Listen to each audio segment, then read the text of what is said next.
Partnerem odcinka jest Mubi.pl, oficjalny sponsor Tymka Kucharczyka.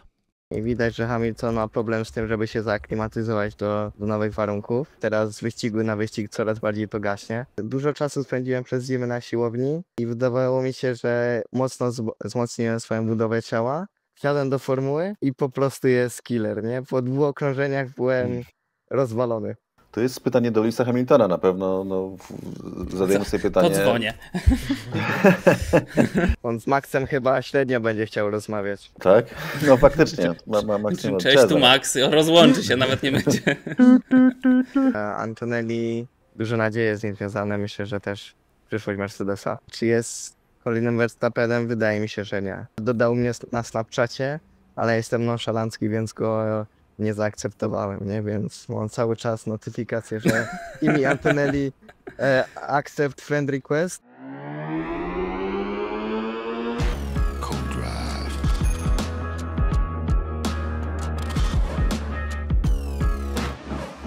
Dzień dobry, cześć. Witamy serdecznie w Co-Drive numer 79 po Grand Prix Arabii Saudyjskiej przed Grand Prix Miami, a jak Grand Prix Miami to muszą być kolory, o które zadbał wasz Cezary Gutowski. Dzień dobry, Czarku. Dzień dobry bardzo. Witam ja, Max Kapłon, i witamy naszego gościa ponownie, Tymek Kucharczyk. Bardzo nam miło, Tymku, że jesteś z nami. Skąd w ogóle do nas dzwonisz? Czy to gdzieś na trasie złapałeś? Jakieś Airbnb z Portugalii? Nie, akurat w domu jestem. Właśnie wróciłem z Portugalii, ale jak widać pogoda dopisuje, podobnie jak w Portugalii. Kolory też w miarę Miami, więc chyba wszystko się zgadza. Wszystko się zgadza, pozazdrościć ogrodu. Dzisiaj porozmawiamy sobie o tym, czy Lewis Hamilton wybiera się już na emeryturę i czy powinien się na nią wybierać. O tym, że Formuła 1 stoi manipulacją, czyli prawda czasu i prawda ekranu. Zrobimy sobie też ranking debiutantów, no i oczywiście porozmawiamy sobie o Euroformule jako takiej, to nam opowie Tymek, ale zanim przejdziemy do propsów i disów za Grand Prix Arabii Saudyjskiej, to z przyjemnością chcielibyśmy ogłosić, że partnerem programu Co-Drive zostaje Mubi, które tak się składa, że jest Mubi.pl, tak jest, które tak się składa, że ma też coś wspólnego z Tymkiem Kucharczykiem. Tymku, opowiedz nam, jak to się w ogóle stało, że się udało. Bardzo się cieszymy w ogóle, że się udało. I czy długo trwały te negocjacje, czy to do końca, do ostatniej chwili się wszystko ważyło? Tak naprawdę to tak, dosłownie do ostatniego możliwego momentu, bo dowiedziałem się, że będę na pierwszej rundzie jakieś 2 tygodnie, 3 tygodnie przed samym startem, więc czasu nie było za dużo na same przygotowania, na to, żeby obeznać się z bolidem. I tak naprawdę z zespołem miałem 2 dni testowe na Mugello, gdzie jeszcze jeździłem chyba z 30 bolidami Formuły 4, więc przez 2 dni zrobiłem może z 5 czystych okrążeń przed samym pierwszym wyścigiem. Więc start mógł być ciężki i byłbym nie zdziwiony, gdyby tak było, ale ostatecznie udało się spiąć budżet w ostatnim momencie i pojawiłem się na starcie sezonu. No, drogie słuchaczki i drodzy słuchacze, to Tymek jest skromny, więc nie powie, ale chciał powiedzieć, że jak ktoś jest dobry, to nie potrzebuje dużo czasu na przygotowania i tyle. na aklimatyzację. Do tematu. Tak, do tematu twoich wyścigów jeszcze wrócimy w zasadzie za chwilę, ale zaczniemy sobie od propsów i disów za Grand Prix Arabii Saudyjskiej. Dzisiaj zacznie nasz gość, Tymku. Props i dis od ciebie. Okej. Dla mnie props będzie dla Charlesa Leclerca. Pierwsze podium w tym sezonie. Mam nadzieję, że to będzie jakiś taki boost, trochę przełom dla Ferrari, że teraz się trochę odblokują, bo mimo wszystko potrzebne są takie rezultaty. Potrzebna jest wiara w to, że jeszcze nie jest stracone, a tempo wyścigowe z ich strony wyglądało pozytywnie, więc mam nadzieję, że będzie jakieś przełamanie, że wreszcie Ferrari też bardziej włączy się w tą walkę o podia i o zwycięstwa w tym sezonie. Dobra, a dis? Dis.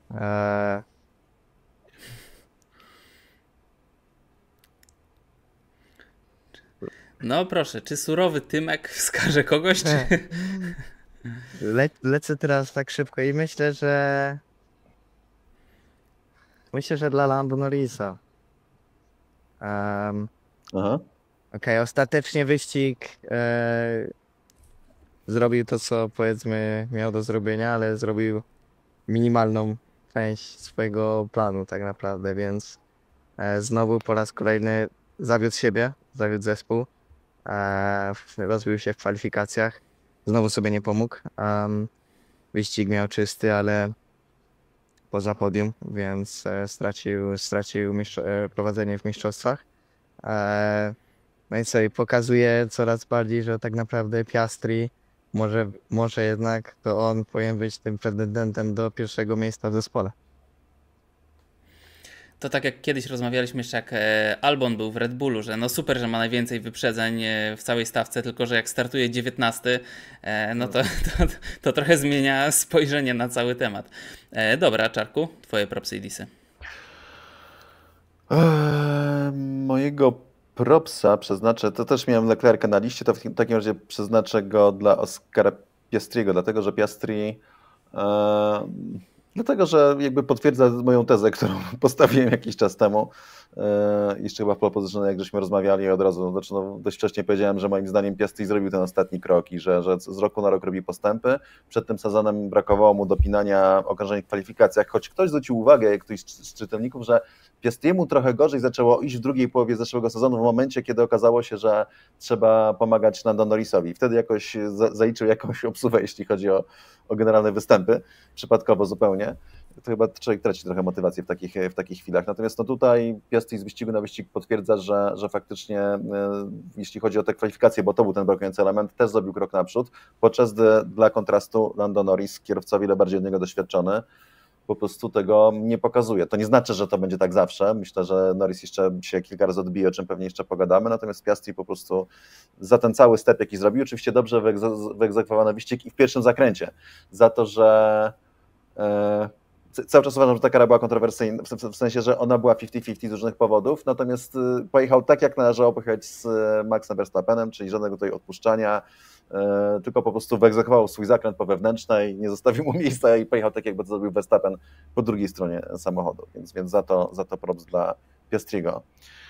A disa dam Yukiemu Tsunodzie, dlatego że mamy ze sobą fatalny weekend, który zaczął od stwierdzenia, że jak już pozna bolid, to on może pokonać Maxa Verstappena, a potem po prostu robił całą serię błędów i to były błędy naprawdę amatorskie.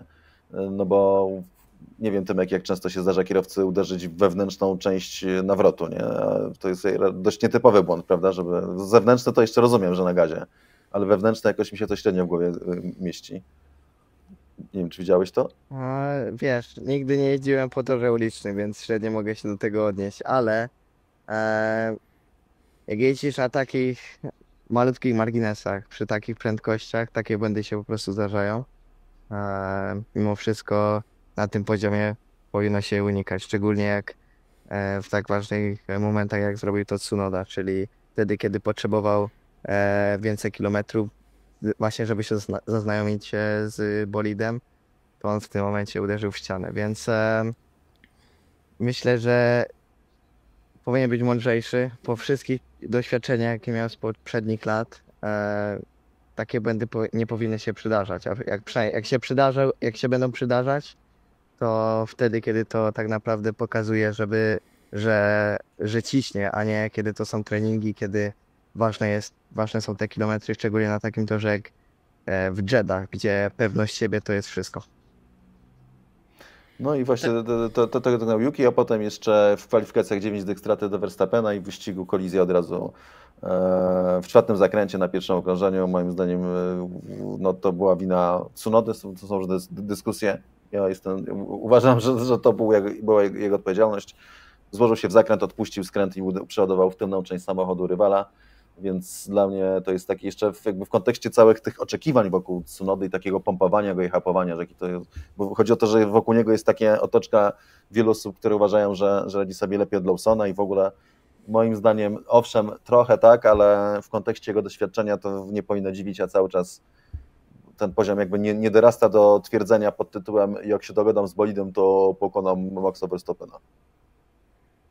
No po prostu jeszcze się nie dogadał, no ale to jest to, co Tymek Tak. powiedział, zwrócił uwagę, że no gdzie on ma się zaznajomiać z tym bolidem i no przecież na treningu to jedno, ale w wyścigu pod presją to jest to, gdzie uczy się tego auta. No dobra, teraz ja. Props dla mnie, ponieważ dobrze wskazałem całą trójkę na podium w zeszłym odcinku. Będę się tym chełpił. Masz Nie jakąś no, maszynę props czasu, ja w ode to nie wierzę. Nawet Leclerca obstawił na podium. Wyobraź sobie, Tomek, że w sensie, że sam Leclerc powiedział, że się nie spodziewali, a on obstawił, że będzie trzeci. A ja się spodziewałem. To jest oszustwo. W Totka zagrałeś po wyścigu? Właśnie nie. A mogłem. Zobaczymy, jak zmarnowana będzie. szansa. To jest... Ode mnie props dla George'a Russella. Ogólnie nie jestem wielkim fanem Russella, szczerze mówiąc, ale w tym sezonie bardzo go doceniam, bo no co prawda pod koniec skończyły mi się już opony i został tam minięty, ale no wyjeżdża, myślę, mocne 115% z tego Mercedesa i jestem bardzo ciekawy, jak to się potoczy w dalszej części sezonu, bo myślę, że wyrasta czy urasta na lidera, o co bym go nie posądzał jeszcze niedawno, ale zobaczymy, jak będzie dalej. A Disa dam Lewisowi Hamiltonowi, który no co prawda jest w głębokim dole i pewnie sam nie wie do końca, jak z niego wyjść. No ale weekend zaliczył mocno średni, zwłaszcza patrząc na to, co tam wyczarował po prostu Charles Leclerc. I to tyle, jeśli chodzi o propsy i disy. A teraz chciałbym Państwu, którzy nas słuchają, przypomnieć, że jeżeli na przykład chcielibyście się poczuć prawie tak jak Tymek i przejechać się go-kartami, ale nie takimi z wypożyczalni, tylko takimi bestiami wyścigowymi, profesjonalnymi, to jest taka możliwość i już Wam Cezary mówi, jak to zrobić. To już pokazaliśmy, przypominam jeszcze, że mamy ten program CoDrive Adrenalin i te miejsca się powoli zapełniają. Pierwsze jazdy 14 maja, no i mamy do dyspozycji ramę Kart Republic Alonso, czyli od Fernando Alonso, z silnikami takimi no, bardzo przygotowanymi dobrze pod osoby, które nie mają doświadczenia, bo z jednej strony jest to moc, bo 34 konie, ale z drugiej strony są to takie własności, kultura pracy, w sensie, że jak się jedzie na pół gwizdka, to nie dławią i nie szarpią tak jak te silniki jeszcze bardziej hardkorowe, tylko pozwalają jakby się przyzwyczaić do jazdy, są to Rotaxy z rozrusznikiem i no, zapraszam serdecznie, absolutnie gwarantuję, że no, żadne inne pojazdy nie dają takich wrażeń, jakie można mieć w prawdziwym go-karcie, gdzie siedzi się na ziemi i no, nie bez powodu Nico Rosberg na przykład walcząc o Mistrzostwo Świata z Lewisem Hamiltonem tłukł po prostu kilometry i trenował go-kartami. Dlatego, że tam szukał tych ostatnich tysięcznych części sekundy i wyczucia, które potem przekładał na bolidy Formuły 1. Zresztą ostatnio Kacper Sztuka też mówił, że z tobą, Tymek, często nadal trenujecie go-kartami, prawda? Przez zimę akurat ja na przykład dużo jeździłem. Jeździłem trochę po Włoszech też, kazetem, trochę w Polsce przez jakiś coaching i tak dalej, więc trochę tych kilometrów przez zimę narobiłem, też w Rotaxie. I tak, myślę, że go-karty to jest taka dla mnie najbardziej żywa i najbardziej taka pierworodna dyscyplina sportu motorowego, gdzie nabierasz feeling. Tam tak naprawdę czujesz wszystko, bo jest ultra fizycznie, ale te przeciążenia, to co czujesz na ręce, to co czujesz ciałem, to jest siodełko, które jest bardzo twarde, nie ma zawieszenia, więc każde wybicie, każde tarkę, wszystko co dotkniesz, czujesz, uczy cię bardzo dużo i to cię nabiera naturalnego feelingu, który później można wykorzystywać na torze właśnie jak w formule.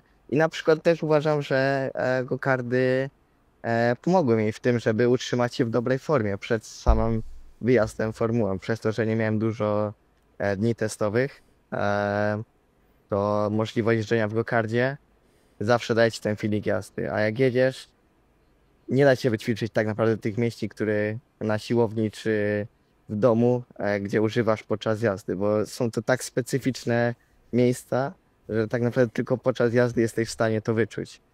Więc jak zrobisz więcej kilometrów, będziesz lepiej przygotowany jako kierowca pod względem feelingu, ale też i przygotowania fizycznego.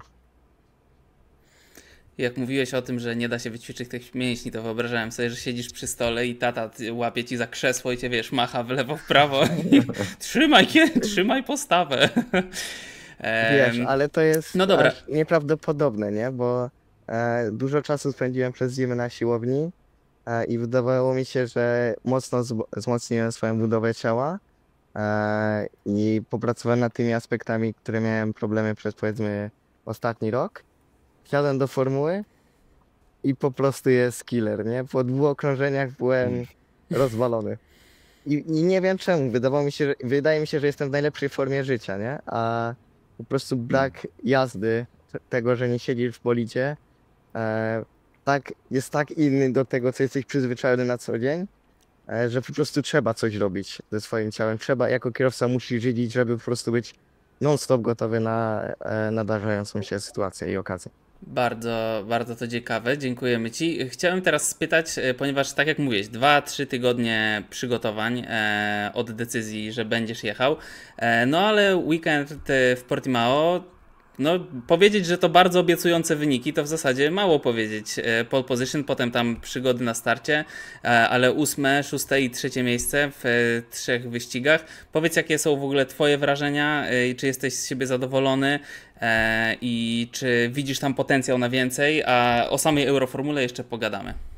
8., 4. i 3. Chciałem tylko... 8., 4. i 3. Przepraszam bardzo. Tak. Nie chciałem zabierać, absolutnie. Nie, szkoda. Znaczy jestem rozczarowany po tym weekendzie na pewno, bo po treningach, po kwalifikacjach i wyścigu nasze tempo wyglądało dużo lepiej niż u kogokolwiek innego, więc szkoda startów tak naprawdę, no bo tylko to nam zabrało jakąkolwiek możliwość walki o wyścig i o dobre rezultaty. Ale takie jest motorsport. Odbija mi się to czkawką, że po prostu nie miałem więcej dni testowych, że nie miałem szansy przetestować tego, bo swoje pierwsze practice starty zrobiłem w piątek przed kwalifikacjami, więc zrobiłem je tylko 2 razy. A oczywiście jak już jesteś na gridzie, jak stoisz, to jest presja, jest to ciśnienie i trochę to zawsze inaczej wygląda. Sprzęgło różni się od tego, co byłem przyzwyczajony w innych silnikach. Jest tutaj też to turbo, które nie pomaga wystartować, bo ten zakres obrotów bardzo się różni na przykład na limiterze, więc jak trafisz zły obrót, ten niższy, to po prostu moc dużo bardziej spada i łatwiej jest stanąć, więc cały czas musiałem się czegoś nauczyć podczas tego weekendu. Każda sesja to było coś nowego. W ogóle dostałem totalnie nowy bolid w ten weekend, który nigdy nie jeździł, więc pierwszy dzień to było sprawdzanie, czy w ogóle wszystko jest ok. Mieliśmy parę usterek jeszcze technicznych po drodze, więc no dużo nowości dla mnie i dla zespołu też. Cały czas trochę odkrywaliśmy to auto, ale nie zmienia to faktu, że od początku byliśmy bardzo szybcy. Więc udało nam się trafić w setup, udało się nam trafić do okna pracy dobre i auta, i opon. Więc z tego mogę być zadowolony, że zespół wykonał bardzo dobrą pracę. Po mojej stronie mogło być lepiej, ale i tak czy siak. Wyścigi, mam nadzieję, że dostarczyły chociaż trochę emocji, no bo przebijanie się z tyłu i wyprzedzanie to myślę, że zawsze jest coś trochę emocjonującego, ale oczywiście liczyłem na lepszy wynik po kwalifikacjach. Tymku, tak, wiesz co, jedna rzecz, może tobie niezręcznie o tym mówić, ale tak jak patrzę, obserwując motorsport od wielu lat, to jeżeli do pierwszego wyścigu nie ruszyły, zdaje się, 4 samochody, do drugiego ty miałeś znowu ten sam problem, a w trzecim wyścigu nie ruszyły 2, przy czym 1 przed tobą, no to też zdaje mi się, że startowanie tymi samochodami jest jakieś takie wyjątkowo dziwne czy trudne, Tak, prawda? No bo to nie jest przypadek. jest ciężkie. Jest ciężkie i to było już w poprzednich latach w tej serii, ale takie są początki. Na początku zawsze jest ciężko i po prostu trzeba do tego przywyknąć. Trzeba znaleźć sobie ten punkt, to wypracować sobie tą powtarzalność, że po prostu będziesz to robił z automatu. Jeszcze tego po prostu nie miałem przed tym weekendem, no i dlatego 2 razy mnie to trochę zaskoczyło. No ale winę biorę na siebie. Na ostatni wyścig trochę zmieniliśmy, żeby było lepiej, więc trochę popracowaliśmy z zespołem na tym, żebym po prostu mógł ruszyć. No i się udało, ale zaś zawodnik przede mną mu się zatrzymał, więc jak ruszyłem, byłem tak podekscytowany, że wreszcie ruszyłem i w ostatnim momencie zauważyłem, że auto przede mną stoi, więc musiałem szybko kontrować. Tam niezłym slajdem poszedłem, więc straciłem 2 pozycje, ale ten weekend to była po prostu i wyłącznie duża nauka i myślę, że dużo lekcji wynieśliśmy. i po prostu trzeba wrócić na kolejną rundę mocniejszy. No dobrze, chciałbym teraz, żebyśmy porozmawiali o tym, czy Lewis Hamilton jeszcze będzie kiedyś właśnie mocniejszy, czy Lewis jeszcze wróci, czy to już jest czas na niego. Pytany po Grand Prix Arabii Saudyjskiej, gdzie podziało się tempo ze sprintu w Chinach, Lewis odpowiedział: nie mam dla was odpowiedzi, nic. Chodzi o balans, walczę z bolidem, ale nie ma jednego szczególnego problemu. Nie potrafię nic wskazać. I myślę, że to tu tkwi właśnie największy problem, że gdyby było tak, że muszę coś zrobić, muszę się bardziej nauczyć, muszę znaleźć prędkość w tej konkretnej sferze, jeśli chodzi o prowadzenie tego bolidu Ferrari, to by było pół biedy, to by musiał ćwiczyć, ale problem polega na tym, że on po prostu nie wie, gdzie tę prędkość znaleźć. Czarku, przyznam szczerze, z pewną boleścią, że przed sezonem wskazywałeś, że tak może być. Żartuję oczywiście, ale to było też zrzucanie tego na karp tych współczesnych bolidów, które Lewisowi nie pasują. Ale czy to tylko to? No, mi się wydaje, że to jest bardzo głębokie zagadnienie. Ono jest wielowątkowe, tak? I myślę, że jakby zacząć trzeba po prostu od oczekiwań i od tego, że no, w pewnym momencie, kiedy były jakby odpowiednie warunki do tego, tworzono taki mit Lewisa Hamiltona jako kierowcy, który był najlepszy w historii Formuły 1. Coś, czym ja się zawsze kłóciłem, dlatego że uważam, że nie ma takiego kierowcy, nie będzie tego kierowcy, dlatego że każda era ma jakby swoich bohaterów i swoich zawodników i no, absolutnie nie zgodzę się z tezą, że inaczej, obecny Lewis Hamilton, czy ten z najlepszych lat, był lepszym kierowcą od Nickiego Laudy. Natomiast gdyby ten Lewis Hamilton startował w czasach Nickiego Laudy, teoretycznie nie wiemy, który byłby lepszy, w sumie praktycznie to też nie, ale jak gdyby miał się o coś założyć, nie? Postawić palec albo rękę, to bym postawił zdecydowanie na Laudę, że byłby lepszym kierowcą w swoim czasie. Z kolei gdyby Laudę przenieść do obecnych, tutaj już bym się, nie wiem, który byłby lepszy. Natomiast wtedy raczej obstawiam, że przy wymaganiach takich stricte psychologicznych, jeśli chodzi w ogóle o uporanie się ze stresem i o zagrożenia, no to biorąc pod uwagę słabą psychikę Hamiltona, która jest bezwzględnie słaba, to wiadomo od lat, no to raczej by sobie nie poradził w takich warunkach w miejscach, kiedy radził sobie taki twardziel jak Niki Lauda. Czysto charakterologicznie to by po prostu nie pasowało. No w każdym razie mamy nabudowany ten mit kierowcy najlepszego w historii, który po prostu trzaskał tytuł za tytułem, głównie w samochodzie, który miał ogromną przewagę nad pozostałymi.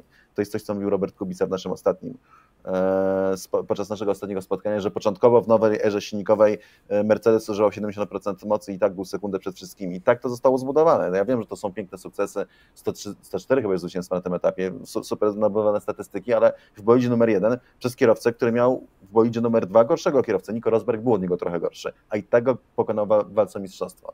Więc tak czy inaczej mamy nabudowane tutaj jakieś oczekiwania względem zawodnika, który miał być najlepszy w historii. I nagle przechodzi do innego, po pierwsze dostaje wciry od kolegi w zespole Mercedesa, w którym to on jeździł o wiele dłużej, przechodzi do nowego zespołu i nie możemy się dziwić, że nagle w tym nowym zespole, startując u boku Leclerca, który to co wiemy na pewno, to że jest ultra szybki i startuje w swojej ekipie Ferrari, że nie możemy się dziwić, że nagle on z tym Leclerciem przegrywa, chyba że przyjmujemy, że jest najlepszym kierowcą w historii. No ale no jeżeli jakby odejmiemy ten czynnik i uznamy go za jednego z najlepszych i po prostu za kierowcę, który może mieć swoje problemy, no to w tym momencie to się staje naturalne. Natomiast mi się wydaje, że to jest spiętrzenie bardzo wielu różnych czynników. Jeden z nich to jest ten czynnik techniczny. Ten typ samochodów po prostu nie odpowiada Lewisowi, bo nie jest pod jego styl jazdy. A to, co wiemy o Hamiltonie, to to, że poza tym, że ma słabą psychikę, jak nie idzie, to się załamuje, a jak idzie, to jest Bogiem. No to wiemy to też, że on wyczyniał cuda, ale tylko w samochodach, które mu bardzo pasowały i były najszybsze. A ilekroć się te bolidy nie były najszybsze, no to przegrywał z kolegami z ekipy, miał właśnie momenty załamki, ewidentne, bardzo widoczne po jego nastrojach. Więc to jest po prostu, znowu, to się wszystko składa w jedną całość. Natomiast mi się wydaje, że taki największy problem teraz to jest po prostu problem znowu psychologiczny. Czyli no, takie zderzenie ze ścianą, wielkie nadzieje i weryfikacja z rzeczywistością, tak? No bo Lewis też chyba trochę wierzył w to, że on jest najlepszym kierowcą w historii. Sam jakby budował ten mit i wokół niego ludzie to powtarzali. Goat, najlepszy, no i Lewis tutaj jakby wychodził, prężył muskuły. To było cudowne uczucie, ale nagle zmienia ekipę, która niosła mu nadzieję na to, że będzie reset, że nowe środowisko i to wszystko się wali jak z domek kart, jak domek z kart. Dodać do tego trzeba jeszcze, że to jest po prostu inne środowisko. On był przyzwyczajony do startu w Mercedesie, w zespole, który świetnie funkcjonował, nawet w momentach, kiedy już przeżywali to załamanie formy, bo się zmieniły regulaminy techniczne cały czas, no pewien rodzaj takiej kindersztuby i sposobu działania tego zespołu wyprzedzał to, co miało Ferrari. Tu możemy trochę wrócić do czasów, kiedy walczył z Sebastianem Vettelem i pokonał Vettela, który moim zdaniem w tych sezonach dysponował szybszym samochodem, ale po prostu nie był tak dobry jak Lewis Hamilton. Natomiast coś, z czego nie miał Vettela, co miał Hamilton wtedy, to było wsparcie ekipy. Vettel startował w Ferrari, w którym się po dziś dzień dzieją jakieś różne dziwne rzeczy. Włoski team po prostu, a Hamilton miał zawsze ze sobą taką machinę. I teraz nagle wchodzi właśnie do Ferrari, gdzie inna kultura, inni ludzie, inny bolid, wszystko inne, więc ostatecznie jak złożymy to w jedną całość, to się okazuje, że na tym etapie to się robi z tego mała katastrofa, jakie sprawdzą słowa Hamiltona, że ona miała swoje uzasadnienie i to było wszystko do przewidzenia, chociaż moim zdaniem nie aż w takim stopniu. I żeby mój ten długi wywód jeszcze podsumować, to jest coś, co mówiłem i będę podkreślał.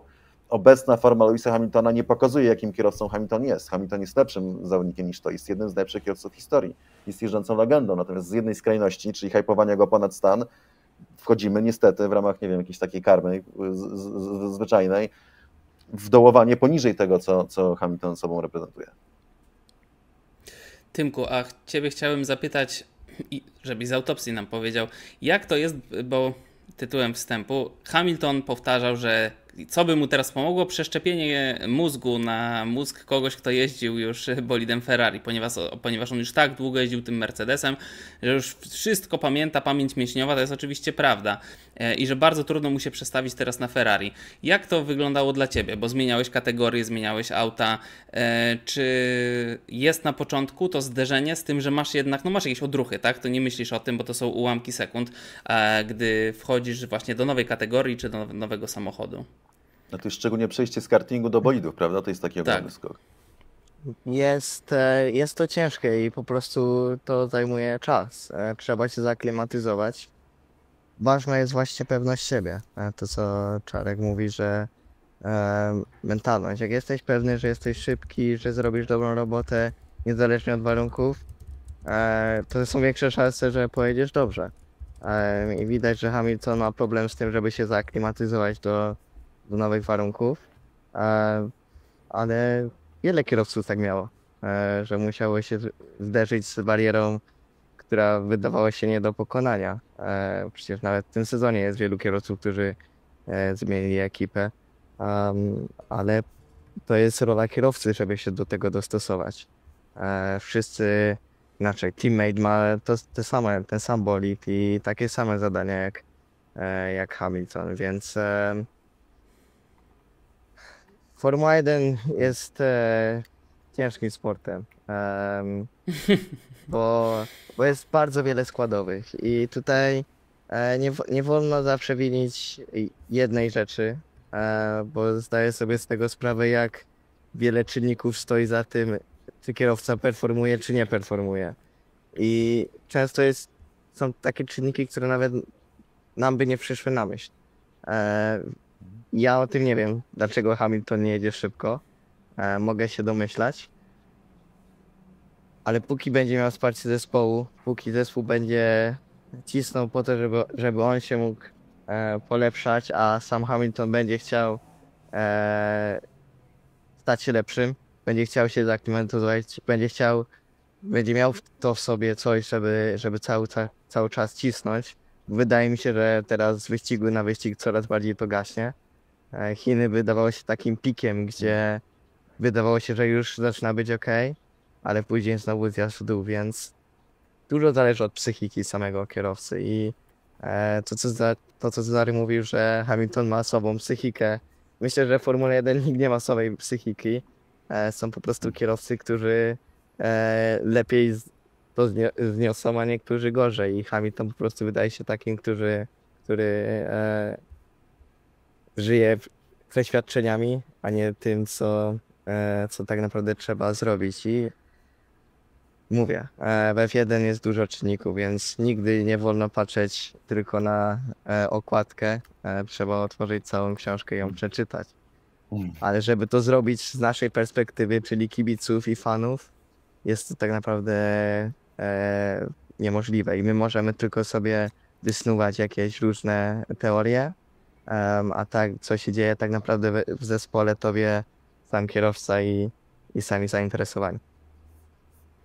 Ale pięknie pan powiedział, panie Tymku. Super.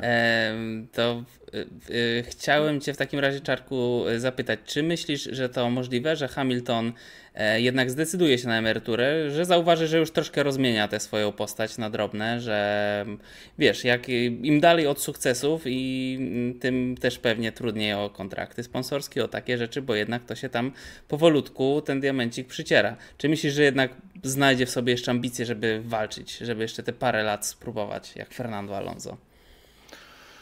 To jest pytanie do Lewisa Hamiltona na pewno. No, zadajemy sobie pytanie. Podzwonię. Tak, tekst piosenki, tak, trzeba On wiedzieć, z Maxem chyba średnio będzie chciał rozmawiać. Tak? No faktycznie. Maksymalnie. Cześć, tu Max, rozłączy się, nawet nie będzie. Więc no, jest to kwestia dla Hamiltona. No, osobą, która wiedziała, kiedy zejść ze sceny niepokonaną, wyjść z Formuły 1, ostatnią, jaką jestem sobie w stanie przypomnieć, to był Alain Prost. Zdobył 4. tytuł mistrza świata w Williamsie w sezonie 1993. Nico I się Rosberg pożegnał, jeszcze prawda? przecież nie tak dawno temu to było. Prawda, racja, dzięki Tymek, faktycznie. Nico Rosberg też wiedział, kiedy to było dość szokujące, ale faktycznie to jest nawet jeszcze lepszy przykład, dlatego że Alain Prost został do tego trochę zmuszony, bo dowiedział się, że w Williamsie znajdzie się Ayrton Senna. I na tej zasadzie został pożegnany przez Williamsa, być może jeszcze by rok przejeździł w tym samochodzie, bo mógł liczyć, że będzie Williams dominował, chociaż akurat Williams wtedy przeżył załamanie formy w kolejnym sezonie. I zresztą zginął Senna potem w tym samochodzie. Już nie będziemy wchodzić w te niuanse, ale Prost szedł ze sceny jako czterokrotny mistrz świata i teraz, tak jak Temek powiedział, zrobił to Nico Rosberg, tylko Nico Rosberg z tą różnicą, że on sam to wybrał i sam zerwał kontrakt, który miał z Mercedesem, zadzwonił do nich, nie wiem, w środę chyba, jak w niedzielę został mistrzem świata, zadzwonił w środę i powiedział, słuchajcie, dalej nie będę startował. Za co też w pewnym sensie szacunek, choć było to szokujące. Natomiast no, generalnie ten pociąg już odjechał. I to tak odjechał już dawno, bo to się skończyło, znaczy cały czas będzie jakieś takie grono fanów, którzy będą zawsze, to jak zawsze wierzyli, tak zawsze będą wierzyli z klapkami tutaj, że nic się nie stało, la, najlepszy, goat, no ale jak mamy jakieś takie rozsądne spojrzenie, no to widzimy już, że Hamilton nie zejdzie ze sceny niepokonany, jeżeli nie zostanie mistrzem świata Formuły 1 po raz 8, a to w tym sezonie raczej nie nastąpi, prawda, na to tego nic nie zapowiada. Teraz jest jakby na takim trochę rozdrożu. Po pierwsze, tak naprawdę niczego nie musi już nikomu udowadniać, bo pobił mnóstwo rekordów, jest jednym z najlepszych kierowców w historii Formuły 1, zawsze będzie legendą tego sportu, jest najpopularniejszym kierowcą w historii Formuły 1, no jest po prostu mega postacią, po prostu wielką gwiazdą i zawsze nią będzie, nawet jak zejdzie ze sceny pokonany, to cały czas będzie po prostu ikoną tego sportu, więc tutaj ten status nie jest zagrożony, natomiast cały czas gdzieś tam po drugiej stronie mamy te nadzieje sezonu 2026, gdzie będzie totalne przetasowanie, największe zmiany techniczne w historii tego sportu, nowe przepisy nadwoziowe to jedno, ale nowe przepisy silnikowe. Wydaje mi się, że tutaj tak naprawdę tkwi duża część odpowiedzi, bo podczas gdy my tutaj on top zastanawiamy się nad tym, czy to możliwe, żeby Verstappen przyszedł do Mercedesa, Russell stracił miejsce i poszedł do Red Bulla w jego miejsce albo do Astona Martina, to tak naprawdę pozostaje kwestia silników Ferrari, a wieść niesie, że jednym z zespołów, producentów silników, którzy byli za tym, żeby zmienić jakby zasady działania tych nowych silników, a nawet obstawali za tym, żeby wprowadzić V10 wcześniej niż później, to było Ferrari. Co świadczy o tym, że Ferrari nie jest do końca przekonane, że ten ich silnik to zawojuje Formułę 1 od początku ery silnikowej, a to była ostatnia nadzieja Hamiltona tak naprawdę. Więc moim zdaniem, poza tym, że teraz Hamilton jest w dość takim słabym stanie psychicznym i ewidentnie widać to załamanie, które bardzo przykro się ogląda, no ale ewidentnie, też z drugiej strony mam dużo szacunku, jak on do tego podchodzi, bo widać, że on to przeżywa, ale też nie ukrywa tego, tylko po prostu przyznaje, że się przed sobą i przed światem, że po prostu, że on jest za słaby, tak, że to on pewne rzeczy nie wyciąga, za co ogromny szacunek. Natomiast czy będzie w stanie to zjeść i jak długo, po co mu to, jak pyta Ralf Schumacher, przecież nie potrzebuje już tego, już wszystko, co mógł pokazać, pokazał w Formule 1. Natomiast jeżeli z drugiej strony nie mamy tej nadziei, że ona odchodzi, że ten sezon 2026, który miał być tym właściwym sezonem nadziei na Mistrzostwo Świata, jeżeli mało co zapowiada, że to będzie możliwe, bo te silniki raczej będzie miał najlepsze Mercedes, to jest, wydaje mi się, pierwszy taki argument za tym, żeby jednak odejść wcześniej i po prostu się pożegnać. Natomiast jeszcze dochodzi do tego, to by było taka trochę przez wielu oceniana jakiś rodzaj ucieczki, tak? Podpisał kontrakt niby 2-letni, więc to by było takie, ja bym akurat nie miał to pretensji. Uważam, że dojrzała decyzja dojrzałego mężczyzny jeszcze z jego osiągnięciami zasługuje na szacunek i po prostu będzie miał prawo coś takiego zrobić. Natomiast wizerunkowo to może być znowu problem. I tak to. Nie mam, ja tak nie mam to. jakby zdania Puenty. puentującego cały ten Punchline tak zwane w stand-upie. tak. I tak.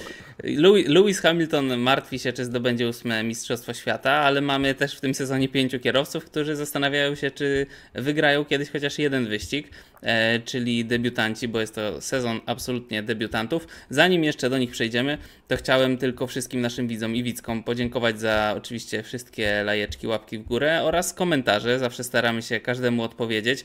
Myślę, że jak zadacie jakieś pytania Tymkowi, to też założę konto na YouTube i coś tam odpiszę wam z przyjemnością, dlatego zachęcamy i jeszcze raz dziękujemy. A teraz wracam do debiutantów. Liczę debiutantów 5, bo Lawson moim zdaniem przejeździł już na tyle dużo wyścigów, że nie może być do nich zaliczany, czyli Kimi Antonelli, Oliver Berman, Isaac Hadjar, Gabriel Bortoleto i Jack Doohan. I chciałbym, żebyśmy się zabawili w mały ranking, ponieważ już parę wyścigów za nami, więc jakieś tam pierwsze podsumowanie debiutantów można robić. Ja zacznę, bo sobie to przygotowałem. Więc moim zdaniem na pierwszym miejscu Kimi Antonelli. Już tłumaczę dlaczego. Ponieważ po pierwsze uważam, że największe oczekiwania są wobec niego, największa presja, największe opinie, że to drugi Verstappen i tak dalej, z którymi musiał się mierzyć. No i jedzie bolidem, który jest dosyć wysoko, ale też trzeba nim dojechać, tak? Gdyby był tam, nie wiem, dojeżdżał 10, to też pewnie wielkich pretensji byśmy do niego nie mieli, a jednak pokazał parę manewrów. Dalej ex aequo, bo nie umiałem się zdecydować, Oliver Berman i Isaac Hadjar. Berman, ponieważ uważam, że jest super talentem. Hadjar dlatego, że mnie zaskoczył pozytywnie, ponieważ dużo było głosów, że może nie ten charakter, że tam wrzaski przez to radio i tak dalej. Tymczasem no radzi sobie po prostu świetnie, fajnie też wypada w mediach. To w tym pierwszym wyścigu był lekki zgryz z Helmutem Marko, ale a propos Helmuta Marko, to jeszcze szybka wstawka. Zobaczyłem dzisiaj filmik, jak Daniel Kwiat się wypowiadał na temat Helmuta Marko i mówi, że pojechał pierwszy test na mokrych oponach i tam minęła godzina po tym teście, no nie poszło mu za dobrze, dzwoni Helmut Marko, halo, czyli na mokrym będziesz bezużyteczny i się rozłączył, także taki jest Helmut Marko. Dalej Gabriel Bortoleto. Wydaje mi się, że na początku sezonu troszkę większe nadzieje dawał nam na resztę, teraz trochę zniknął z radarów. No i Jack Doohan, który wciąż wydaje mi się, że jego dni w Formule 1 są policzone i musiałby chyba naprawdę jakichś cudów zacząć dokonywać, żeby się to zmieniło. To było moje podsumowanie i ranking debiutantów 2025. Tymku, czas na ciebie. Kimi Antonelli, Oliver Berman, Hadjar, Bortoleto, Doohan. Ja myślę, że się zgadzam tak naprawdę z tobą. Ciężko tutaj coś dodać. Dziękuję. Bardzo poprawnie podsumowałeś ich dokonania w tym sezonie, ale tak naprawdę myślę, że podobnie ułożył. Antonelli, dużo nadziei jest z nim związane, myślę, że też przyszłość Mercedesa. Czy jest kolejnym Verstappenem? Wydaje mi się, że nie. Wydaje mi się, że to jest trochę przypompowane. Jestem w tym środowisku, słyszę wiele głosów, rozmawiam też z ludźmi z Włoch i nawet oni nie uważają, że Antonelli to jest kolejny Max Verstappen, więc ale wykonuje dobrą robotę, wykonuje robotę poprawną, nie robi błędów, nie rozbija auta, kończy w punktach, więc to, czego debiutanta można chcieć, to robi. Berman, Hadjar, myślę, że Bermana bym póki co dał trochę wyżej, przez to, że chyba wygrał każde kwalifikacje z Okonem, jeśli dobrze mówię, tak? Nie jestem przekonany. Chyba jedne były lepsze. Ale no nieważne. No, na tle dużo bardziej doświadczonego teammate'a, jakim jest Esteban, wypada dużo lepiej, więc myślę, że tutaj duży plus dla niego. Oczywiście miał 2 wyścigi przejechane w zeszłym roku, więc tutaj jakiś tam handicap miał. Hadjar też bardzo poprawny póki co sezon. Trochę jeszcze brakuje mu takiej powtarzalności, mi się wydaje. bo niektóre weekendy na przykład na kwalifikacjach muszą dużo lepiej, później trochę gorzej, ale póki co jedzie bardzo dobrze. Myślę, że trochę się nie docenia Duana za jego na przykład wyścig w Bahrajnie, bo też mam trochę głosu z padoku, jak to wyglądało i na przykład w kwalifikacjach jechał bardzo, bardzo dobrze do końcówki Q2, gdzie tam popełnił jakiś błąd duży i stracił dużo czasu, ale poza tym naprawdę miał dobre tempo, więc tak się oglądał Bortoleto przed, czysto i wyłącznie z tego, że jedzie bardziej powtarzalnie, ale no nie, trzeba być szczery, że ci dwaj debiutanci po prostu póki co wypadają na tle wszystkich innych najgorzej. Tak w ogóle co do Kimiego, to ty znasz się bardzo dobrze w ogóle od dziecka, od niepamiętnych czasów, prawda? Dużo czasu razem spędzaliście, a Tak, jeżeli możesz chwilę 8 o tym roku życia się opowiedzieć. znamy. Od 8 roku życia To się tak dość znamy. blisko. Ziomowaliście się, nie? Tak, w 2 lata jeździliśmy w tym samym zespole. Więc dobrze się z Andreą znam. Dużo rzeczy razem robiliśmy. Graliśmy w jakieś gierki i tak dalej, na jakieś obiady chodziliśmy razem, kolacje i tak dalej. Z jego tatą mamy dobry cały czas kontakt, więc się dobrze znamy. Wiem też, ile siedzi w wózku, ile siedzi w bolidzie. I są to gigantyczne nakłady kilometrów. No ale znowu jest to związane z tym, że ma duże wsparcie Mercedesa, ale także i właśnie ojca, który ma zespół swój, który ma zespół w Formule 4, który ma zespół w GT3, więc Andrea nie wychodzi w ogóle z auta, nie? To jest non-stop jest na torze, non-stop jest robienie kilometrów. On jeździł w F4 czy coś w wieku no, dużo młodszym niż wszyscy inni, więc to na pewno mu dało dużą przewagę w tych seriach juniorskich właśnie jak F4 czy Freka, bo po prostu miał dużo więcej kilometrów najeżdżone niż kto inny.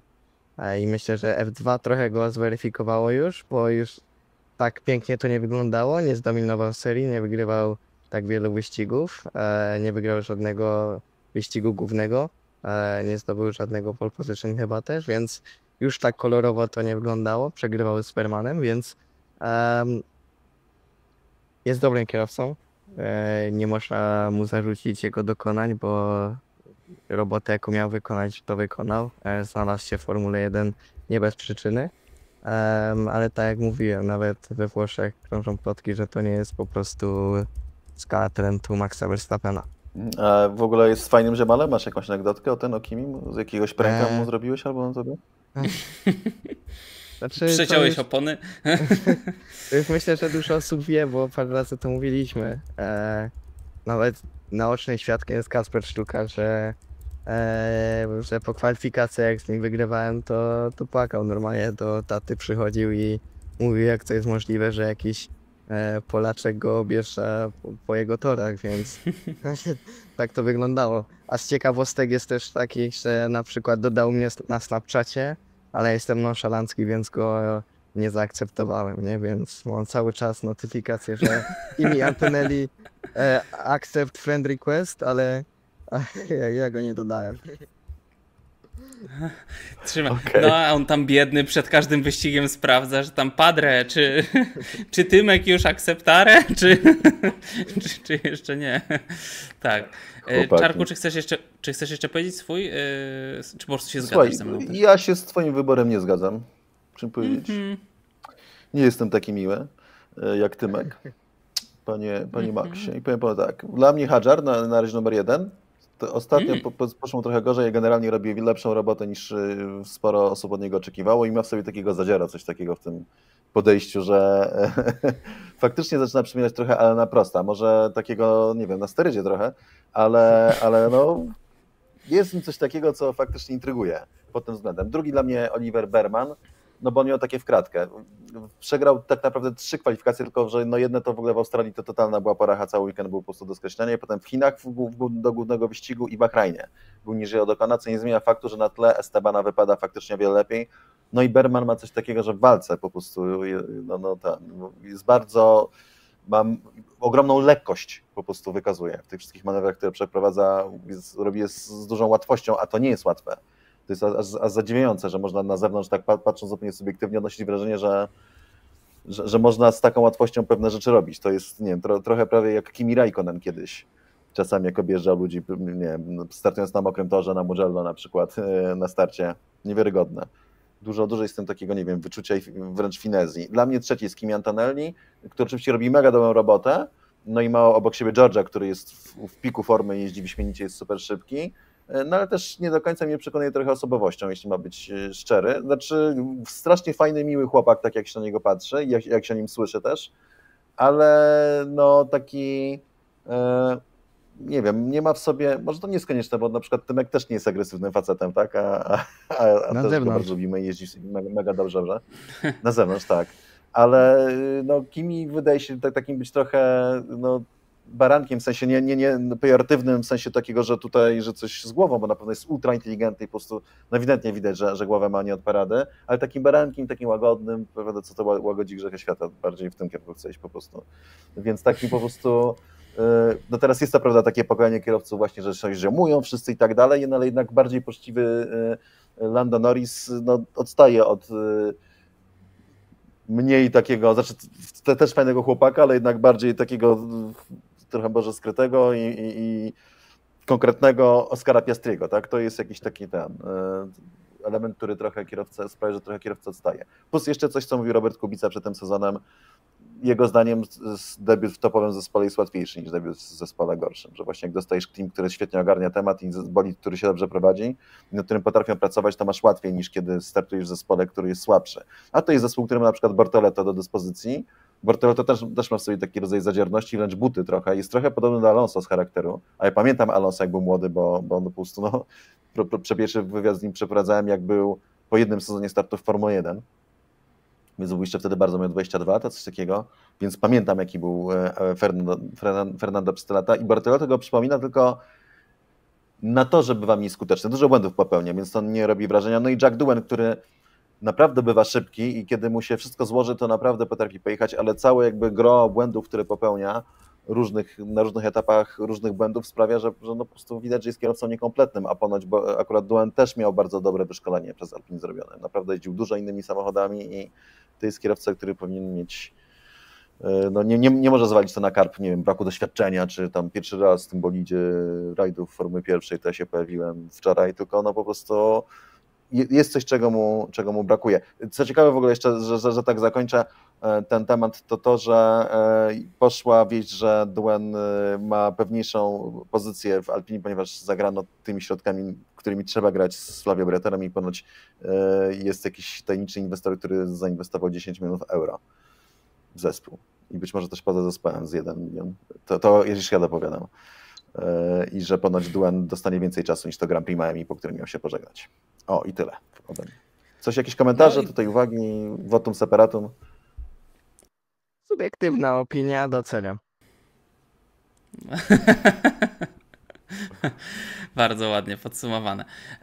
No to teraz porozmawiamy sobie o tym, jak Formuła 1 manipuluje przekaz, bo to jest taki temat, który co ciekawe chcieliśmy poruszyć już jakiś czas temu, ale nie poruszyliśmy z różnych powodów i co wyścig, co tydzień dokładana jest jakaś kolejna sytuacja do tego ogródka, no bo zaczęło się w tym sezonie przynajmniej, od Drive to Survive i tych powycinanych z kontekstu wypowiedzi, powsadzanych w odpowiednim miejscu, żeby nabudowywać sensacje i to słówko takie mi uciekło. Oczekiwania, ale też to napięcie. Napięcie w filmie i w serialu. A ostatnio mieliśmy...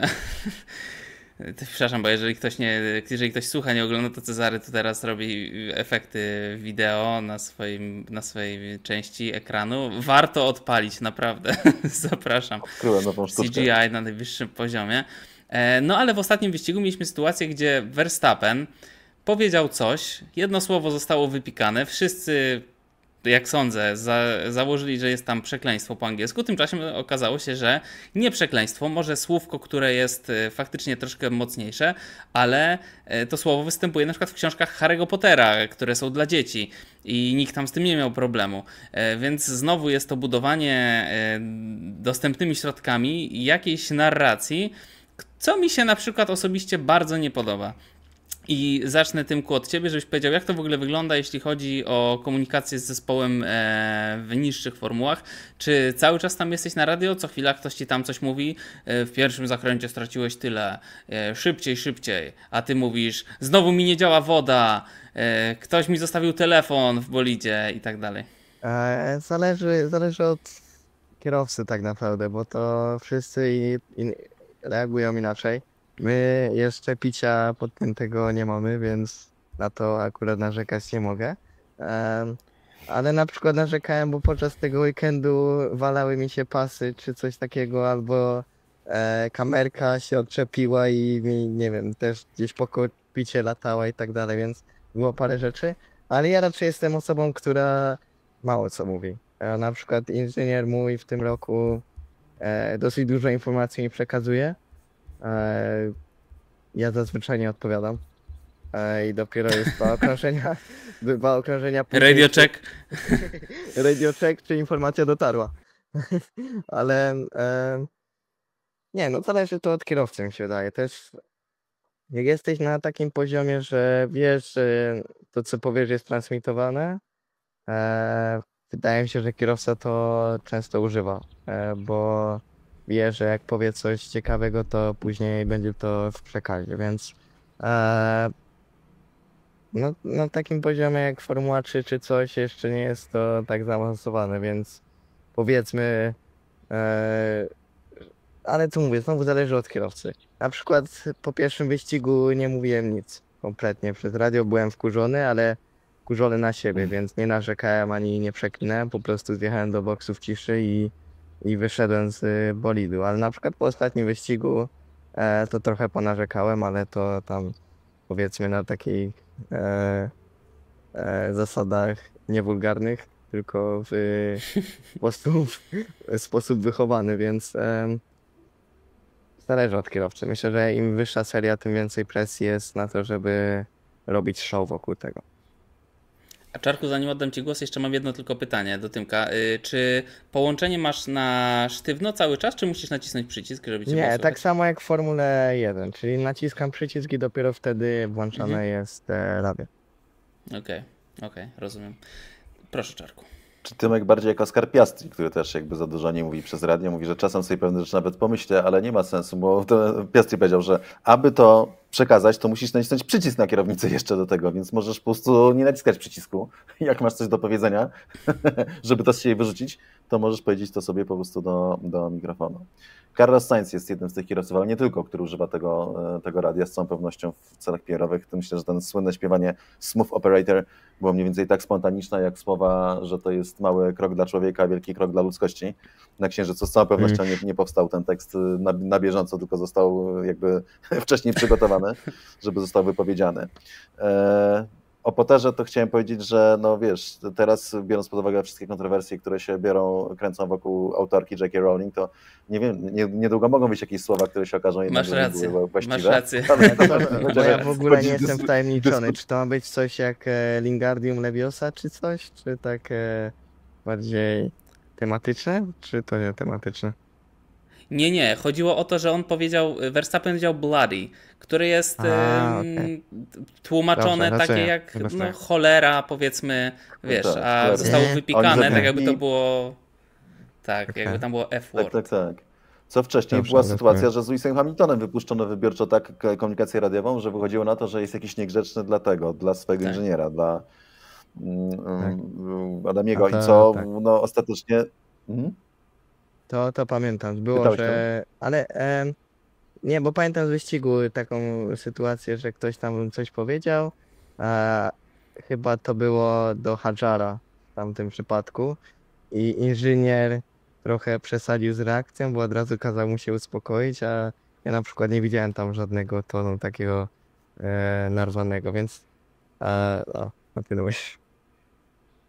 No dużo jest takich historii. Jest oczywiście historia tej nagonki na Verstappena, szczególnie po zeszłorocznym Grand Prix Węgier, kiedy Verstappen tam jechał po zespole o wszystko, co się dało, by był wkurzony i takie jakieś współczucie dla jego inżyniera, osoby wyrażały inżyniera, który miał wywołane to współczucie, bo jest dorosłym facetem, tak jednorazem przeżyli z Maxem i no przecież to nie są dzieci do cholery jasnej, to jest twardy sport, twardych ludzi, męski, czasami w takiej komunikacja się po prostu pojawia, więc też to było takie pompowanie i bicie piany po to, żeby znowu pokazać, jaki to ten Verstappen nie jest zły. I on top of that, jak to mawiają za granicą, potem wyszła ta kwestia Albona, jak się wściekał na Williamsa i mówił przez radio i ludzie go to pytali przed kolejnym wyścigiem, on mówi, no jakby ta komunikacja jest puszczana często wybiórcza, ale mówi, w zasadzie to 70% mojej komunikacji z zespołem tak wygląda. Więc nagle się okazuje, że to nie tylko ten zły Max Verstappen, co tak na tych Węgrzech, tylko generalnie po prostu kierowcy mają różny styl komunikacji, do czego mają prawo, bo akurat co jak co, ale no jazda takim samochodem jeszcze przy takiej stawce, jak jest Formuła 1, jest po prostu no, stresująca w tym względzie, że mają prawo do tych emocji. To jest uprawianie na czynno, tak na bieżąco sportu, który jest śmiertelnie niebezpieczny. I akurat rzucanie się na kierowców, czy to Verstappena, no albo na się nie rzucił jakimś cudem, nie wiedzieć dlaczego. Za to, że wyrażają takie emocje, kiedy coś nie idzie, jest po prostu absolutnie nie na miejscu, co nie zmienia faktu, że no są też jakieś granice, tak? W sensie, że jak Yuki potrafił przez radio zapodać wiązankę, to jakby no, światowej klasy najwięksi hip-hopowcy nie powstydziliby się tego typu komunikacji. No w ogóle ciekawe jest na przykład też to, co jeszcze kończąc, co Verstappen powiedział, że odniósł to w ogóle do tego, co się dzieje we współczesnym świecie, bo on na przykład powiedział, że że on to w ogóle nie lubi się też już wypowiadać teraz do końca po wyścigach, że jemu to wszystko zaczyna przypominać social media, czyli gdzieś coś powiesz, ktoś ci coś wyciągnie, że powiedziałeś to jest wycięte z kontekstu, a gdzieś ostatnio ładnie słyszałem, że z fake newsami jest tak, że bardzo łatwo je zasadzić i 100 razy trudniej jest je zdementować potem, czy z historiami wymyślonymi no i tak to wygląda. No mi się to bardzo nie podoba i myślę, że to może mieć daleko idące skutki, jak na przykład właśnie, nie wiem, jakiś hejt na kierowców i tak dalej, z historii, które po prostu się nie wydarzają, które są wymyślane przez reżysera, który siedzi w wozie transmisyjnym i wybiera, co teraz poleci. No dobra, w takim razie czas na kolorowe Grand Prix Miami 2025. To jest weekend sprinterski, przypominamy, kolejny. Zacznę od tego, że Formuła 1 coraz bardziej w Stanach górą. Otóż Grand Prix Chin miało najwyższą w historii oglądalność Grand Prix Chin w USA i zastanawiamy się tutaj w naszym programie, czy aby Formuła 1 już jest powoli sportem amerykańskim. Wydaje mi się, że jeszcze do NFL podejścia nie ma, ale no nie da się ukryć, że tak, są już 3 wyścigi, są rozmowy o 4. Jak będzie 4, to czemu i nie 5? Myślę, że marketingowo Grand Prix Nowego Jorku to byłby strzał w dziesiątkę. No ale też faktycznie przekłada się to na liczby. Ludzie to oglądają, ludzie się tym interesują. Czy myślisz, Czarku, że amerykański widz bardziej docenia już Formułę 1 niż IndyCar? Myślę, że tak. Zobaczcie, trochę zerkam na boki, bo właśnie wleciała pszczoła do pomieszczenia i ja mam jakieś takie fobię przed zwierzątkami, które żądlą, więc po prostu może będę lekko nerwowy. Nie, myślę, że Formuła 1 już dawno wyprzedziła, jakby ponad to, co... No bo też przyciągnęła całe mnóstwo tych nowych kibiców, którzy tak naprawdę się wyścigami nie interesowali, ani NASCARem, ani Formułą 1, ani IndyCarem i po prostu przyszli tam dlatego, że na tym Netflixie ta Formuła 1 się pojawiła. To się zresztą bardzo nie wiąże z tym tematem tej komunikacji radiowej, bo to jest też taka amerykanizacja, Netflixizacja Formuły 1. Natomiast no, to jeszcze nie jest sport amerykański, ale no zobaczymy, gdzie to nas zaprowadzi. Myślę, że może zostanie osiągnięty tutaj jakiś taki złoty środek, no bo myślę, że będą musieli zachować jakiś taki tego ducha Formuły 1 europejskiego, ale pytanie, jak daleko zabrną, plus jeszcze dla mnie jakby z tą amerykanizacją Formuły 1 wiąże się jest jeszcze jedna nadzieja taka, że jednak do Formuły 1 wrócą silniki V10 albo V8 chociaż, czyli wolnosące głośne silniki, bo to by było jakby z tym duchem właśnie tego show, tego spektaklu, że przychodzisz na wyścig i wychodzisz wstrząśnięty choćby z samego dźwięku, jaki tam usłyszysz. Natomiast póki co, jeszcze raz, Formuła 1 nie jest jeszcze amerykańska, ale zmierza w tym kierunku. Tymku, czy jeździłeś Grand Prix Miami na jakichś symulatorach? Mogę powiedzieć, że nawet jeździłem po Miami, ale O. na go-kardach. U, Kiedyś Tak? kiedyś startowałem w zawodach kardowych w Miami, więc w mieście byłem. Po samym torze w Miami jeździłem na symulatorze w tej grze Formuły 1. Aha. Jeśli od razu chcesz się zapytać, co uważam o torze, uważam, że Exactly. tor to nie jest, myślę, tor ulubiony przez kierowców. Jest to tor wybudowany sztucznie, półuliczny, można tak naprawdę powiedzieć, w większości uliczny, więc myślę, że jakiejś dużej frajdy kierowcom nie sprawia. Oczywiście trochę pod publiczkę, więc ciężko tutaj mieć pretensje, ale no tor jak tor, coraz więcej takich torów powstaje, coraz więcej torów takich będzie niestety i w ostatnich latach to zmierza w tym kierunku, że są takie tory właśnie jak w Miami zamieniane z torami takimi bardziej klasycznymi, które jako myślę, że tacy freacy motorsportowi i wieloletni fani F1 po prostu lubimy bardziej, ale niestety idzie to w tą stronę, idzie to w stronę show i zarabiania coraz większych pieniędzy i amerykanizacji Formuły 1, więc trzeba po prostu się do tego przystosować. Z mojej perspektywy, czy jakbym był kierowcą Formuły 1, czy bym jakoś bardzo cieszył się na ten weekend? Chyba nie. Słuchaj, Tymku, już czarkuję ci tylko, bo zapomnę. Jak za 2-3 lata będziesz już w Formule 1 i cię spytają, co sądzisz o Miami, to powiedz właśnie tak jak powiedziałeś, tor jak tor. To będzie instant classic, jak Kimi Raikkonen wypowiadający się o Arabii Saudyjskiej. Tak, nie, daję- o Karczyk, Abu Dhabi. to- o Abu Dhabi, przepraszam, o Abu Dhabi, tak. I oddaję głos Czarkowi. Znaczy, szczerze, większość kierowców krytykuje ten tor, ale może nie wystarczająco dobitnie. Lewis Hamilton jest jedynym, który go wychwala i mówi, że jest świetny. Cała reszta mówi, że jakoś jest przeciętnie. No, ja jeśli chodzi o ten tor, to mogę przeczytać, polecić tutaj z tego, bo skarb kibica drukowany cały czas jest jeszcze dostępny. No i faktycznie jest to tor, który nie budził entuzjazmu, natomiast zeszłoroczny wyścig był ciekawy. Dlaczego? Bo rywalizację dodatkowo urozmaiciło bardzo nietypowe działanie opon. W kwalifikacjach największe mieszanki kończyły się po kilku zakrętach, podczas gdy pośrednie i twarde gumy w wyścigu trzymały się wyśmienicie, co pozwalało kierowcom na trzymanie mocnego tempa. I to była taka wielka odmiana, która nastąpiła na torze, który ma generalnie śliską nawierzchnię, co jest nadzieją dla Red Bulla, ale to chyba za chwilę. I coś, co było... No przez 2 sezony było totalnie turbo krytykowane, ostatecznie zamieniło się na jakichś, po zmianach opon i po kolejnych próbach zwiększenia przyczepności trasy na coś, co było jego atutem. Co do Miami, oczywiście jest to takie bardzo fajne, ciekawe miejsce ze względu na pogodę, bo jest karaibska, no i takie Miami Beach bardzo długie też jest strasznie fajnym miejscem, ostatecznie właśnie to, że z miasta może sobie pójść prosto nad plażę taką karaibską. Tylko że ceny, nie? W tym jakby są, biorąc pod uwagę spadek wartości dolara, który jest znacznie większy niż nam się zdaje, a to się odczuje dopiero po przyjechaniu do Stanów Zjednoczonych, jak się jeździło przez jakiś czas, jak mało dolar jeszcze znaczy, to naprawdę jest to niedoszacowane w tych cenach tej waluty, to po prostu ceny, jakie tam w prostych miejscach są zapodawane, są dość szokujące. Natomiast to fajny klimat jest, no nie wiem, ja lubię generalnie Miami, niekoniecznie ze względu na tor Formuły 1 i wyścig Formuły 1, bardziej ze względu na te inne tory, tylko tam jest jeszcze Sebring, tam jest Daytona, no Miami Beach, tak, w St. Petersburgu jest chyba jeszcze jakiś tor wyścigowy, no Homestead, tak, nie, Homestead to jest oval. Nie, Homestead to Floryda. Homestead to jest oval, niedaleko Miami, a jest St. Pete, gdzie jedzie na przykład IndyCar, nie? I to jest też tor uliczny. Tak. Więc jest to tor po prostu, znaczy stan usiany torami wyścigowymi, które naprawdę wiele z nich jest bardzo, bardzo fajnych. Akurat ten wokół Miami Gardens jest torem mniej ekscytującym. Co się działo w zeszłym roku, to też za skarbem kibica, bo to jest wypisane. Norris wygrał swój pierwszy wyścig Formuły 1, a McLaren, w którym wprowadzono szeroko zakrojone udoskonalenia, zanotował wielki skok osiągów, gdy na konferencji prasowej Lando doprecyzował swój sukces. Pomogła mu neutralizacja w dogodnym momencie. Verstappen odparował. Gdyby moja mama miała jajka, to by była tatą. To było dobre.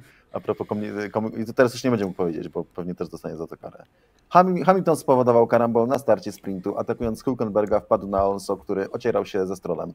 Odpadli Stroll i Norris. Hamilton nie dostał kary. No i mamy tu jeszcze pisaną całą historię kar Kevina Magnusena, który po prostu dostał chyba największą liczbę kar w historii jednego weekendu wyścigowego. No i Adrian Newey na tym etapie ogłosił odejście z Formuły 1. Wybaczcie, ale tak chciałem właśnie zapadać tymi wspomnieniami jeszcze z Miami i powiedzieć jeszcze raz Skarb Gliwice, który jest ciągle dostępny w wersji drukowanej. No podsumowując, nie jest to szczególnie ekscytujące, ale zeszłoroczny wyścig był naprawdę dobry. I sprint zresztą też, dużo się działo. W związku z tym, że jest to sprint, to Ferrari zapowiedziało, że nie przywiezie upgrade'ów i że zaczeka raczej do Imoli. Prawdopodobnie Red Bull, który chciał rozłożyć upgrade'y, które miał przywieźć do Imoli na kilka wyścigów, możliwe, że do Miami też nic nie przywiezie, ale mówisz, Czarku, że twoim zdaniem będzie wysoko. Czy chcesz przejść już do naszych typów na podium, czy jeszcze porozmawiać o układzie sił? No myślę, że warto się zastanowić nad układem sił, dlatego że mamy tutaj kilka takich znaków zapytania, bo mamy kolejny inny tor, ale jednak tor o takiej konfiguracji, która jest, zawiera sporo sekcji długich, prostych, które ewidentnie sprzyjają Red Bullowi i zawiera jeszcze sekcję szybkich łuków, sekwencję. Prezentuje się mniej więcej tak. I to są cały czas, widać? Dobrze? Widzimy na środku? Tak, widać. Więc jest to tor, który teoretycznie, bo jesteśmy w takim punkcie, kiedy Red Bull pokazał w Arabii Saudyjskiej, że nawet kiedy tor jest gorętszy niż był w Bahrajnie, to opony na tym typie toru, gdzie jest dużo szybkich łuków i sekwencji, ich opony dobrze wytrzymują i Red Bull jest konkurencyjny. I teraz to Miami ma być znakiem zapytania. Marco deprecjonuje w ogóle te możliwości Red Bulla. Oni zapowiadają, że na Imoli mogą prześcignąć McLarena, natomiast dopóki nie będą mieli tych upgrade'ów planowanych na Imole, która też jest torem takim flowing, gdzie jest sporo łuków, średnich i szybkie łuki, że po prostu tutaj w Miami będą im temperatury przeszkadzały.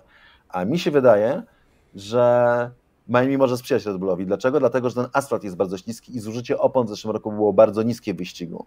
Więc o ile jest ta anomalia, że w kwalifikacjach softy się kończyły bardzo szybko, co jest dość dziwne, prawda? Bo gdzie softy powinny wytrzymywać, to o tyle jeśli chodzi o tę wytrzymałość opon w wyścigach, no to może po prostu bardzo Red Bullowi pomóc. Więc jest ten taki znak zapytania, czy aby jeszcze przed upgrade'ami z Imoli Red Bull nie pokaże, że na tym typie toru, nawet przy wyższych temperaturach, będzie radził sobie dobrze. McLaren musi być faworytem oczywiście, no bo jest to po prostu najlepszy samochód, choć nie z tak wielką przewagą, jak to się zdawało na początku sezonu. Na pewnych torach, w pewnych warunkach tak.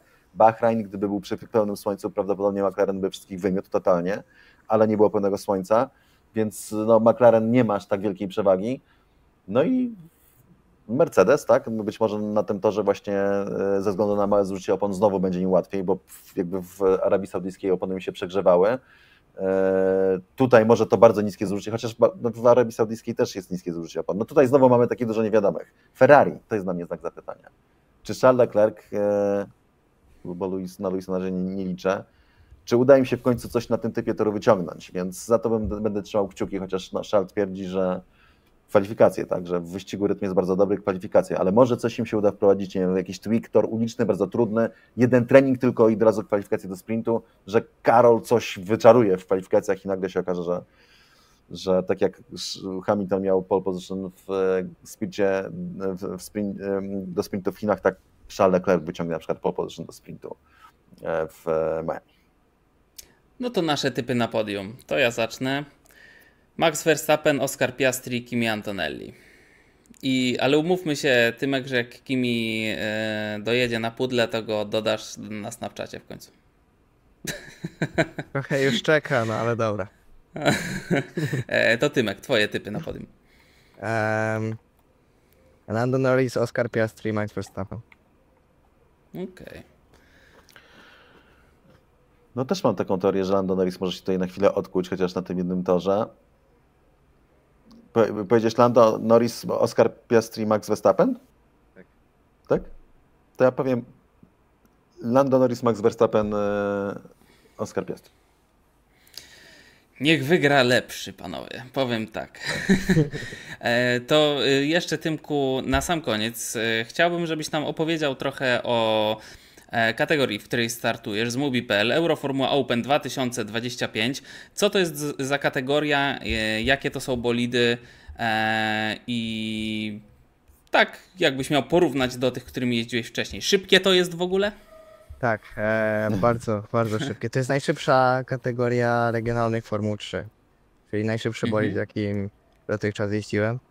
Dużo więcej docisku niż czymkolwiek wcześniej miałem do czynienia, więc auto jest ultra dobre. Jest nawet, wydaje mi się, że patrząc na to, jak wygląda, to na niektórych torach typu Hungaroring możemy być szybsi nawet niż FIA Formuła 3, czyli ta główna seria Formuły 3.